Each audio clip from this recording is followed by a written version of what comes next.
Throughout history, humans' concerns for the spiritual has been the underlying reasons for many works of art and architecture.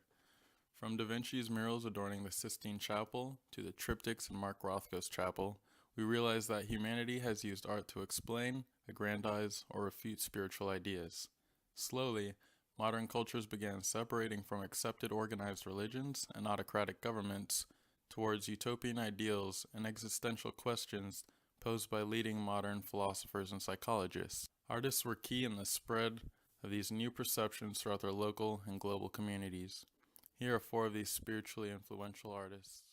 Vasily Kandinsky was born in Moscow, Russia in 1866. Before he was an artist, he studied law and economics at the University of Moscow. Upon visiting a French art museum, his interest in painting began. At the age of 30, Kandinsky decided to study painting instead. When he moved to Munich, he quickly got caught up in the movement of Art Nouveau. Kandinsky was very spiritual in his work. Many of his paintings focus on renewal and cosmic conflicts. He specifically focused on the biblical books of Genesis and Revelation.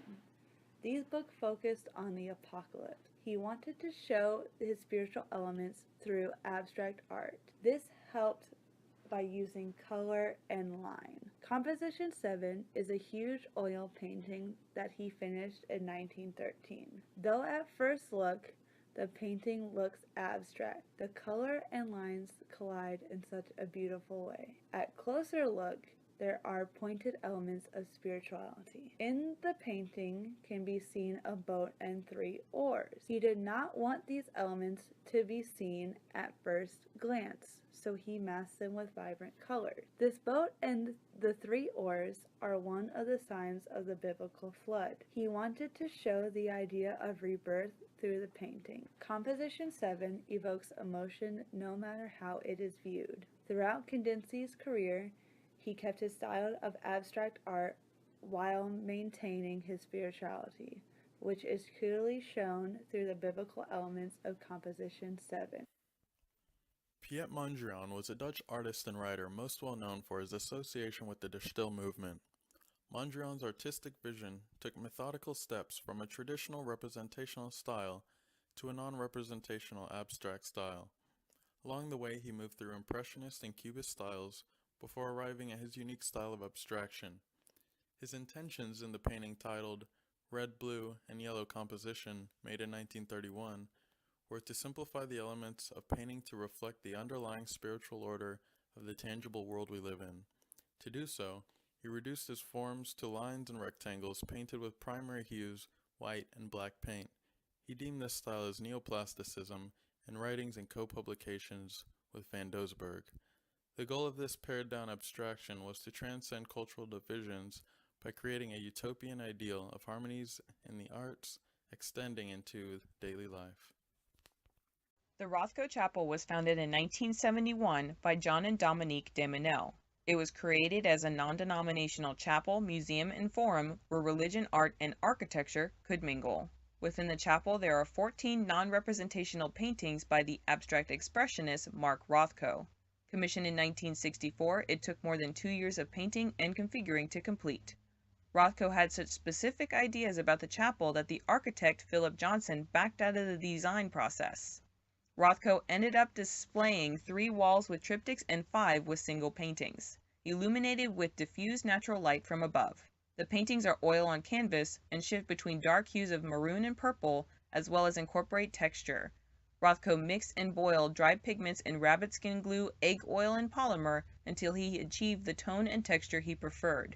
He then applied the paints with house painter's brushes ranging from 4 to 6 inches in width. The paintings almost appear black until your eyes adjust and reveal the nuances in color, which shift depending on the changes in the natural light. Rothko's early color-filled paintings were vibrant. Moving towards darker, more somber colors in his later works, he believed that his colorful paintings stopped the viewer at the canvas, whereas darker tones would go beyond. He wanted his paintings to go further than the aesthetics to achieve a spiritual transcendence, and for the space in the chapel, a silent meditation.